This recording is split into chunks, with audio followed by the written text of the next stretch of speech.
எல்லாருக்கும் வணக்கங்க. உங்கள் எல்லாரையும் 666 மந்த்ரா யூடியூப் சேனல் வாயிலாக மறுபடியும் சந்திப்பதில் எனக்கு ரொம்ப சந்தோஷம். தொடர்ந்து நம்மளுடைய சேனல் மூலமாக நிறைய ஆன்மீக தகவல்களை பதிவேற்றம் செய்து கொண்டிருக்கிறோம்.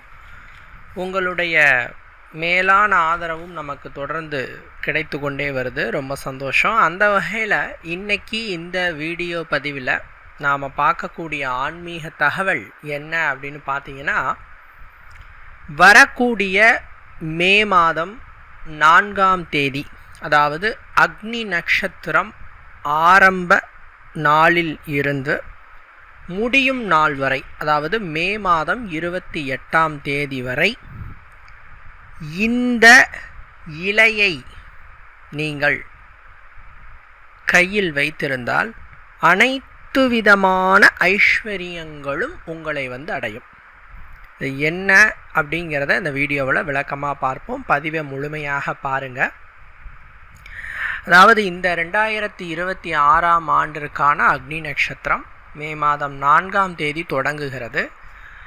ஜோதிட ரீதியாக சொல்லணும் அப்படின்னு சொன்னால், சூரியன் பரணி நட்சத்திரம் 3ஆம் பாதத்தில் நுழைந்து நெருப்பு நட்சத்திரமான கிருத்திகை நட்சத்திரத்தை முழுமையாக கடந்து ரோஹிணி நட்சத்திரத்தின் முதல் பாதம் வரை பயணிக்கும் காலத்தை தான் நாம் அக்னி நட்சத்திர காலம் அப்படின்னு சொல்கிறோம்.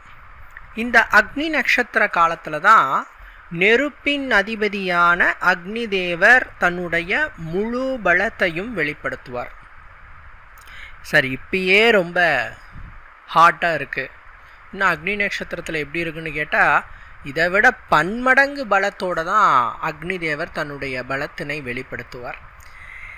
இதற்கான காரணம் என்ன அப்படின்னா, சூரியன் நெருப்பு நட்சத்திரமான கிருத்திகையில் பயணம் பண்ணுறது தான் இதுக்கான காரணம். இந்த காலகட்டத்தில் சூரியனுடைய பலம் ரொம்ப அதிகமாக இருக்குது. சூரியன்கிட்ட இருந்து வெளிவரக்கூடிய கதிர்வீச்சுகளின் ஆற்றல் ரொம்ப அதிகமாக இருக்கும். இன்னும் சொல்லணும்னா, நல்ல ஆற்றலும் அதிகமாக இருக்கும், கெட்ட ஆற்றலும் அதிகமாக இருக்கும். இப்போ உங்களுக்கு புரிகிற மாதிரி சொல்லணும்னா, இப்போ ஒரு கிரகணம் ஏற்படுதுன்னு வச்சுக்கலாம், சூரிய கிரகணம். அந்த சூரிய கிரகண சமயத்தில் பார்த்தீங்கன்னா சூரியனுடைய தாக்கம் ரொம்ப அதிகமாக இருக்கும். அதனால தான் கெட்ட கதிர்வீச்சுகள்லாம் உள்ளே வந்துடும்பாங்க. ஸோ இந்த சூரிய கிரகணம் முடிந்த பிறகு குளிச்சிக்க சொல்கிறது, வீட்டை உப்பு தண்ணி வச்சு க்ளீன் பண்ணிடுங்க, நீங்கள் தொடச்சி எடுத்துருங்க அப்படின்னு சொல்கிறதுக்கெல்லாம் காரணம் இதுதான். ஏன்னா சூரியன் அப்படிங்கிறவரை ஜோதிட ரீதியில் இயற்கை பாவர் என்று சொன்னாலும் கூட அவரை முழு இயற்கை பாவராக நாம் சித்தரிக்கவில்லை. அவரை பிதாகாரகன் அப்படின்னும் நவகிரகங்களின் அரசன்னு சொல்கிறோம். அது என்னங்க பிதாகாரகன் அப்படின்னு கேட்டிங்கன்னா, இப்போ ஒரு அப்பா இருக்கிறார், அவர் பிள்ளைகளை கண்டிப்பார். ஒரு குழந்தை தவறு பண்ணுது அப்படின்னு சொன்னால் வார்ன் பண்ணுவார். அதே அப்பா சாயங்காலம் ஃப்ரைட் ரைஸ் வாங்கிட்டு கொடுத்து சமாதானப்படுத்துவார். இதுதான் அப்பாவோட குணம். அப்பா கிட்ட இருந்து நல்ல விஷயங்களும் வெளிப்படும், அதே அப்பா கிட்ட இருந்து கோபமான விஷயங்களும் வெளிப்படும். ஸோ நம்ம அப்பாவை சந்தோஷப்படுத்துகிற மாதிரி விஷயங்களை பண்ணுறச்ச அப்பா என்ன பண்ணுவார், கிஃப்ட் வாங்கிட்டு கொடுப்பாரு, சாப்பாடு வாங்கிட்டு கொடுப்பாரு. ஏதாவது சொத்துக்கள் இருந்ததுன்னா, நீங்கள் கொஞ்சம் ஸ்பெஷலாக இருந்தீங்கன்னா உங்களுக்கு அதிகமாக கொடுப்பாரு. இந்த மாதிரி விஷயம்லாம் அப்பா செய்வார் இல்லையா? நான் ப்ராக்டிக்கலாக பேசுகிறேன். இதே தான் சூரியன்கிட்டையும். சூரியன் என்னதான் அக்னியை கக்கிறவராக இருந்தாலும் அவர்கிட்ட இருந்து பாசிட்டிவ் நெகட்டிவ் அப்படிங்கிற 2 சக்திகள் வெளியேறுது. அவரை நாம் வணங்கி அவரை நாம் ஏற்றுக்கிட்டு பிரார்த்திக்கும் போது மிகப்பெரிய அளவில், இன்னும் சொல்லப்போனால் யாரும் வெல்ல முடியாத அளவிலான பலத்தினை அவர் நிச்சயம் கொடுப்பார். இதுக்கு ஒரு சிறந்த உதாரணம் பார்த்தீங்கன்னா கர்ணன் தான். மகாபாரதத்தில் கர்ணன் அப்படிங்கிற கேரக்டர் சொன்ன உடனே உங்களுக்கு என்ன தோணும்? யாரும் வெல்ல முடியாத வீரன். பகவான் ஸ்ரீகிருஷ்ணரே சொல்கிறார், மகாபாரத யுத்தத்தில் யார் முதல் வீரன் அப்படின்னு பார்த்தா ஃபஸ்ட்டு பார்த்தீங்கன்னா அபிமன்யுவை தான் கிருஷ்ணர் சொல்கிறார். மகாபாரதத்தில் மிகச்சிறந்த வீரன் ஃபஸ்ட்டு வரவர் அபிமன்யு. அடுத்த இடத்தை பிடிக்கிறவர் யாருன்னா கர்ணன். அதாவது இந்த கர்ணனை வந்து சூழ்ச்சி பண்ணி தான் வெல்றாங்க. அவனை வந்து நல்ல முறையில் வெல்ல முடியல.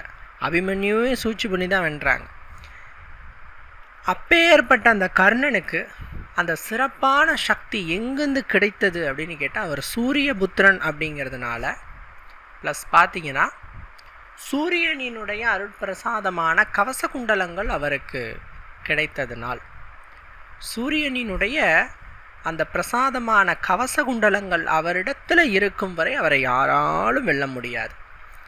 தேவர்களாலோ யக்ஷர்களாலோ இறைவனினுடைய அஸ்திரங்களாலோ நாகர்களாலோ அரக்கர்களாலோ என்று ஒரு பெரிய பட்டியலே சொல்லுவாங்க. அந்தளவுக்கு இறைவனாலும் நெருங்க முடியாத அளவிற்கு பலத்தினை பெற்றவராக கர்ணன் விளங்கினார். காரணம் என்னன்னா, அவர் உடம்புல இருந்த அந்த கவச குண்டலங்கள். இதை அருளியவர் யார் அப்படின்னு பார்த்தா சாக்ஷாத் சூரிய பகவான்.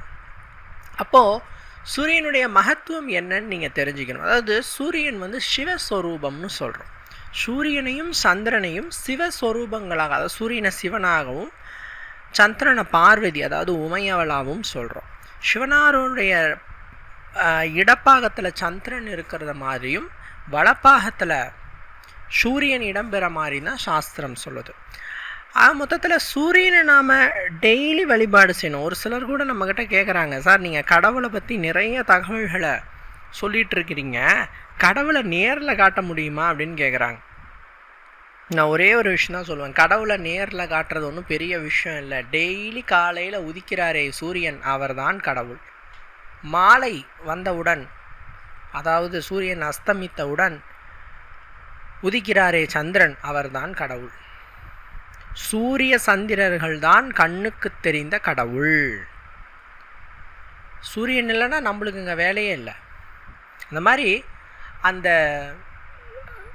கண்கண்ட தெய்வமாக விளங்குறவர் சூரியன். அதனால தான் நான் அடிக்கடி சொல்கிறது, முதல்ல காலையில் நேரமாக எழுந்திரிச்சு குளித்து முடிச்சுட்டு உதிக்கும் இளம் சூரியனை பார்த்து கையெடுத்து கும்பிட்டுட்டு நீங்கள் உங்களுடைய தொழிலை தொடங்குங்க. ஏன்னா சூரியனை எப்பயுமே ஆளுமைக்கான கிரகமாக சொல்லுகிறோம், அதிகாரத்துக்கான கிரகமாக சொல்லுகிறோம். இப்போ ஒரு வேலையில் இருக்கிறீங்க அல்ல ஒரு உயர் பதவியில் இருக்கிறீங்க அப்படிங்கிறச்ச உங்களுக்கு ஆளுமை வேணும், புகழ் வேணும், அந்த பதவியில் அதிகாரம் வேணும், ஆற்றல் வேணும். இது எல்லாத்தையும் கொடுக்கிறவர் யாருன்னா சூரியன். சூரியனினுடைய அருள் ஒருவருக்கு பரிபூரணமாக கிடைத்தது என்று சொன்னால் அவரை நிச்சயமாக யாராலும் வெல்லவே முடியாது. அதுக்கு நீங்கள் செய்ய வேண்டியது சூரிய நமஸ்காரம் பண்ணுறது. டெய்லி காலையில் சூரிய நமஸ்காரம் செஞ்சுட்டே இருந்தீங்கன்னா உங்களுக்கு எந்த விதமான பிரச்சனை, அதாவது என்ன சொல்லப்போனால் பொருளாதாரம், நிதி நிலைமை, கஷ்டம், தர்திரம், எதிர்மறை ஆற்றல் அப்படின்னு எதுவுமே உங்களை வந்து சீண்டாது, க்ஷேமமாக இருப்பீங்க. சரிங்களா? அப்பேற்பட்ட சூரிய பகவானுடைய பலம் பன்மடங்கு அதிகரிக்கிற இந்த அக்னி நட்சத்திர காலத்திலே அவரினுடைய விருட்சம் என்று சொல்லக்கூடிய ஒரு செடி இருக்குது. இந்த செடியை நாம் வந்து பயன்படுத்துகிறச்ச பன்மடங்கு பலன்களை நீங்கள் அடையலாம். அது என்ன செடி அப்படின்னு பார்த்தா வெள்ளெருக்கன் செடி. பொதுவாக நவகிரகங்கள், ஒவ்வொரு கிரகங்களுக்கும் ஒவ்வொரு செடியை வந்து நாம் சொல்கிறோம். அதில் சூரிய பகவானினுடைய செடியாக சொல்லப்படுவது, விருட்சமாக சொல்லப்படுவது வெள்ளெருக்கன் செடியை. இந்த வெள்ளெருக்கன் செடி அப்படிங்கிறது நீங்கள் நார்மலாக ரோட்டோரங்களில் வளர்ந்துருக்கோம், ஏரிகளில் வளர்ந்துருக்கோம். இந்த செடியை நம்ம பார்க்குறச்சே என்ன நினைப்போம் அப்படின்னா, இது ஏதோ ஒரு தீண்டத்தகாத செடி மாதிரியும், இதை நாம் வீட்டில் வளர்க்கக்கூடாது அப்படிங்கிற மாதிரியும் சில பேர் சொல்லிக்கிட்டு இருக்காங்க. நான் சமீப காலங்கள், ஏன்னா நம்ம வீட்டில் வெள்ளெருக்கன் செடி வளர்க்குறோம், இது வளர்க்குறத பார்த்துட்டு சில பேர் அவங்களுக்கு தெரியல பாவம் வந்து சொல்கிறாங்க, சார் இது வந்து வளர்க்கக்கூடாதுங்கிறாங்க சார், இந்த செடி வளர்ந்தால் பேய் பிசாசு பூதம்லாம் இருக்குமா சார், கொஞ்சம் வீட்டுக்கு கெடுதலாம் சார் அப்படிங்கிறாங்க. ஆக்சுவலாக அது ஏன் அப்படி சொன்னாங்க அப்படின்னு கேட்டால், வெள்ளெருக்கன் செடி இருக்கும் இடத்துல செல்வம் சேருமா. பொதுவாக செல்வத்தை எது காவல் காக்கும்னா பூதங்கள் தான் காவல் காக்கும். சரிங்களா? அதனால் ஒரு மறைமுகமாக சொன்னாங்க. அதாவது வஞ்ச புகழ்ச்சனி மாதிரி மறைமுகமாக சொன்னாங்க. இந்த செடி வளர்ந்தால் செல்வம் சேரும், அதை காவல் காக்க பூதங்கள் வரும் அப்படிங்கிற மாதிரி சொன்னாங்களே தவிர, இந்த செடி வளர்த்தா அங்கே பேய் வரும், பிசாசு வரும், பூதம் வரும்லாம் கிடையவே கிடையாது. ஏன் நான் சொல்கிறேன்னா, இது ஒரு சிவ விருட்சம். இன்னும் சொல்லணும்னா, சிவபெருமானினுடைய ஜடாமுடியில் சூடப்படக்கூடிய அஷ்ட புஷ்பங்களில் முதன்மையானது இந்த வெள்ளரிக்கன் புஷ்பம். இது ஒரு தீண்டத்தகாத செடி அப்படின்னா, தீண்டத்தகாத பூ அப்படின்னா, சிவன் ஜடாமுடியில் வைப்பாரா? கொஞ்சம் யோசிச்சு பாருங்க. அதே மாதிரி இந்த வெள்ளரிக்கன் செடியினுடைய இலைகள் மகாபாரதத்தில் படிக்கிறச்சே, பீஷ்மர் அன்பு படுக்கையில் படுத்திருந்த பொழுது அவருக்கு மேலே சூரியனோட கதிர்வீச்சு ரொம்ப அதிகமாக தாக்கக்கூடாதுங்கிறதுக்காக அவருடைய தாவரமான அந்த வெள்ளரிக்கன் செடியிலிருந்து இலைகளை பறித்து பீஷ்மருடைய உடல் முழுவதும் அந்த இலைகளை ஒட்ட வைக்கிறாங்களாம். ஏன்னா அந்த சூரிய ஆற்றல் அதிகமாக தாக்கக்கூடாதுங்கிறதுக்காக. ஏன் அப்படின்னு பார்த்தீங்கன்னாங்க, சூரிய பகவானினுடைய ஆற்றல், அவருடைய அந்த சக்தி அதிகப்படியான அளவிற்கு ஒரு இடத்துல தாக்கும் பொழுது அது கெடுவிளைவுகளை ஏற்படுத்தும். அதுவே அவருடைய ஆற்றல் பாசிட்டிவாக உள்ளே இறங்கும் போது நல்ல விளைவுகளை ஏற்படுத்தும். இந்த வெள்ளரிக்கன் செடியை பீஷ்மரோட உடல் முழுவதும் வைக்கும் போது என்ன ஆச்சுன்னா, சூரியன்கிட்ட இருந்து வர அந்த நெகட்டிவ், அந்த உடலுக்கு கெட்டதை ஏற்படுத்துகிற கதிர்கள் அத்தனையும் போய் அவருக்கான எனர்ஜி கொடுக்குற கதிர்கள் மட்டும் உள்ளே வந்தது. இதுதான் அதனோட சூட்சம். அதனால் இந்த வெள்ளரிக்கன் செடியை சூரிய விருட்சம் அப்படின்னு சொல்லலாம். சூரிய பகவானுடைய அருள் பெற்ற ஒரு செடி. இந்த வெள்ளரிக்கன் செடியை கோயில்கள்லையே ஸ்தல விருட்சமாக வச்சுக்கிட்டு இருக்கிறாங்க. நீங்கள் ஏதோ வீடுகளில் வளர்க்குறதுக்கே பயந்துக்கிறீங்க, பட் கோயில்கள்லையே இந்த வெள்ளரிக்கன் செடி ஸ்தல விருட்சமாக இருக்குது. நிறைய கோயில்களில், உதாரணத்துக்கு சொல்லணும்னா திருமங்கலங்குடியில் இருக்கிற பிராதநாதேஸ்வரர் கோயிலில் இது வெள்ளரிக்கன் செடி தான் ஸ்தல விருட்சம். திரு எருக்கத்தம்புலியூரில், திருக்கானட்டுமுள்ளூரில், இந்த மாதிரியான ஆலயங்கள், பிரசித்தி பெற்ற ஆலயங்களில் ஸ்தல விருட்சமாக இந்த வெள்ளரிக்கன் செடி தான் இருக்குது. அதனால் வெள்ளரிக்கன் செடி என்பது அதிர்ஷ்டம் தரும் செடி என்பதை மறந்து விடக்கூடாது. இந்த அக்னி நட்சத்திர காலத்தில் வெள்ளரிக்கன் செடியை நட்டு வைத்து பராமரிப்பதும், ஆல்ரெடி இருக்குது அப்படின்னா அதை கொஞ்சம் நீட்டாக பராமரிக்கிறதும் ரொம்ப நல்லது.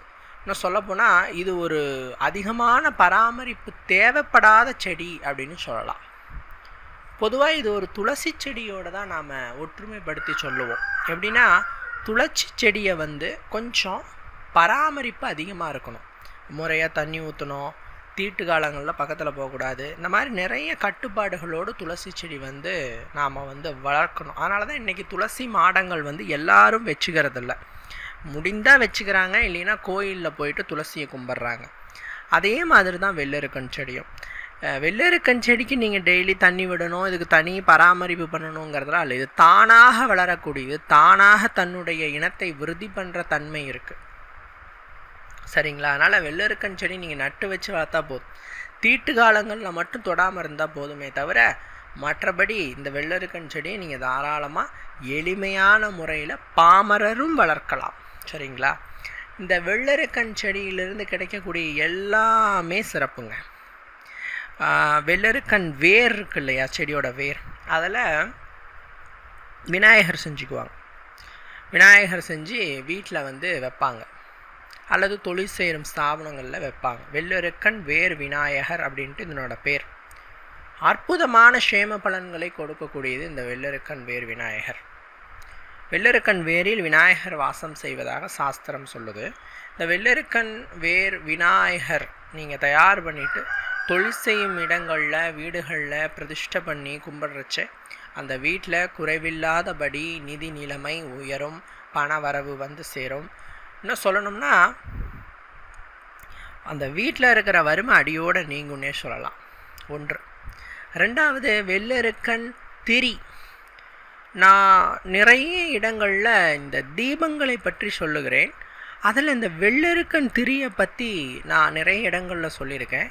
அது ரொம்ப குறிப்பிட்டு சொல்கிற காலகட்டமாக இந்த அக்னி நட்சத்திர காலகட்டம் அமைஞ்சிருக்கு.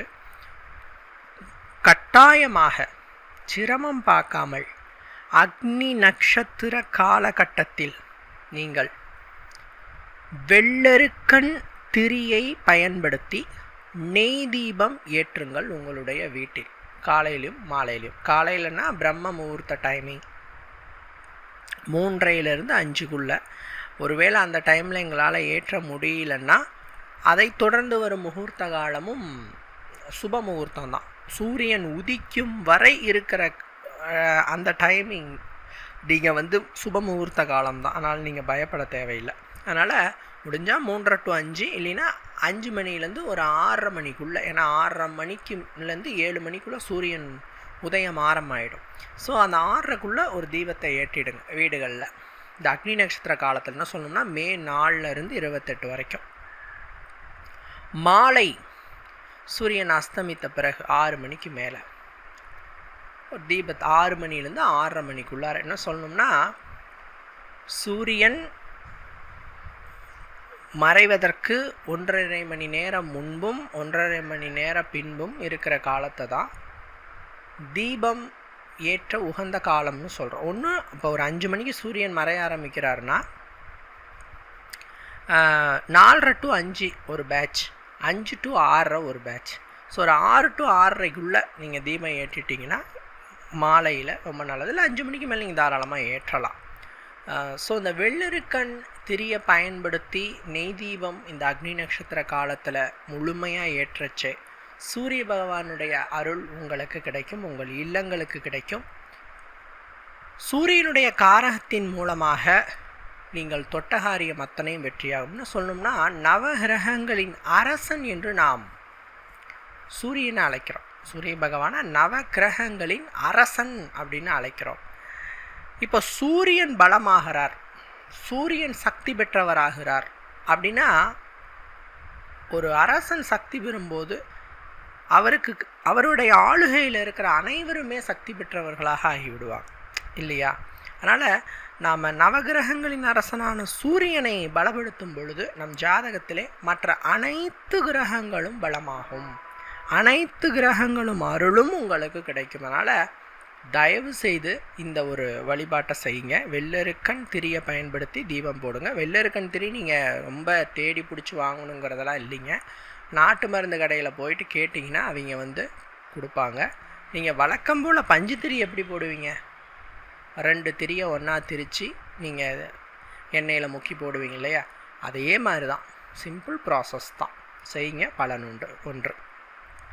2வது, இந்த அக்னி நட்சத்திர காலம் முடியும் வரை, ஸ்டார்ட் டு எண்டு, ஆரம்பிக்கிற காலத்தில் இருந்து முடிகிற காலம் வரைக்கும் மஞ்சள் தண்ணீரில் ஒரு வெள்ளெருக்கண் இலையை போட்டு வைங்க. எங்கே சார் போட்டு வைக்கலாம்? வீட்டுக்குள்ளே போட்டு வைக்கலாம், வீட்டுக்கு வெளியில் போட்டு வைக்கலாம்.